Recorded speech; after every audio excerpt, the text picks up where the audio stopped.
assuming that you are not the smartest kid in the class, assuming that you are an average candidate, कितना time बच्चों को देना चाहिए, मतलब exam को लिखने के पहले तैयारी का में कितना समय देना चाहिए? If we talk about the beginners who are just coming into it, if I talk about them also, UPSC is something that would require 2 years of input. To be very honest, see, there is something called as prelims. There is something called as mains. People talk about integrated studies. Some talk about, different approaches.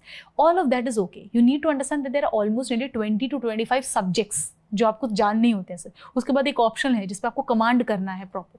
तो there is so much to study. I think UPSC is something that will require 2 years का proper input before you start writing your first prelims. And I also tell one thing like to my students also that जब तक you don't give a fully prepared attempt, you will never be able to understand what were the loopholes. You will never be understand kya galti hui. Because when in first few attempts, I was not going through previous year questions. I was not going through the detailed syllabus.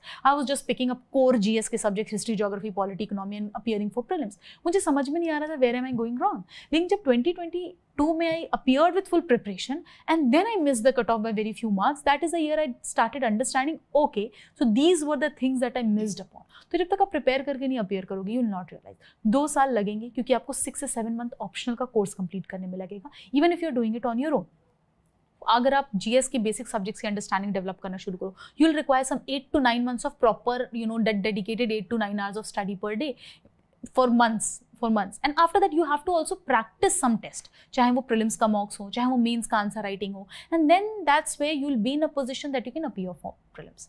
I may not, if I may say this, you will find that if students who have written one mains, they have a better chance of really clearing the prelims next year. The reason being what, क्योंकि मेरे साथ भी यही हुआ, not clearing prelims at all, and then back to back ये मैंने जो 2 clear किया, because they are the one जिनका mains prepared है. जब आपका mains prepared है ना, तो कभी कभी आप peripheral knowledge और other subjects की होती है, that you can use even for solving MCQs in your prelims. जो मैंने इस बार नोट किया, social issues में जो मैंने schemes पढ़ी थी, जो मैंने IR में जो relations का in depth we have studied all of that and not just facts and everything, that helped me tackle prelims का question this year in 2024. So I think ये जो mains ready, यानी कि ये जो साल भर पढ़ना होता है, क्योंकि आपने प्रीलिम्स के लिए पढ़ा, फिर आपके पास मेंस का टारगेट है, तो मेंस के लिए पढ़ रहे हैं, फिर इंटरव्यू के लिए पढ़ रहे हैं, तो इसके बाद अब प्रीलिम्स आसान हो जाता है. That is much more easier. That's why I would suggest that people they say जैसे होता है कि be mains ready before you appearing for prelims. It is because मतलब आपका जो बेसिक जो 7-8. लेकिन पेरेंट्स को ये कैसे समझाएंगे? मैंने आपसे ये पूछा, आपने बहुत पते की बात की, क्योंकि मैं बच्चों से मिलता हूँ जो बहुत रश में रहते हैं, तो मेरा एक कहना है कि slowly is sometimes the fastest way to do a few things. Yes. तो पेरेंट्स को कैसे समझाएंगे अगर कि मुझे बच्चों को ऊपर बहुत प्रेशर रहता है पेरेंट्स का कि तुम पढ़ाई शुरू करो और अगले साल पेपर दो और एक अटेम्प्ट में बिल्कुल निकालो, और ऐसे कुछ बच्चे निकालते भी हैं. इस बार मुदिता थी सेंटर पे 44 रैंक है मेरे ख्याल से, तो उनका फर्स्ट अटेम्प्ट रहा है, लेकिन एवरेजली बहुत कठिन होता है. तो ऐसे में अगर आप अपने पेरेंट्स से अगर कहते हैं कि मुझे 2 साल कम से कम तैयारी के पेपर लिखने के पहले चाहिए होता, तो ऐसे में how can children convince parents? I think ये जो एक ऐसा एग्जाम है ना जिसमें parents will understand after point of time कि ये बच्चा खाली एग्जाम नहीं दे रहा है, they are into this already, because their support, उनका वो जो है एक कांस्टेंट वो रहना चाहिए प्रेजेंस इसमें.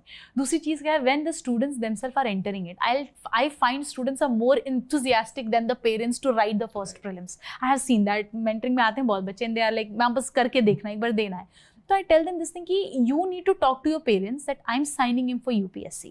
I have these many subject in mains. I have this thing to cover like optional. I have to approach it in 2 different ways in 2 different stages.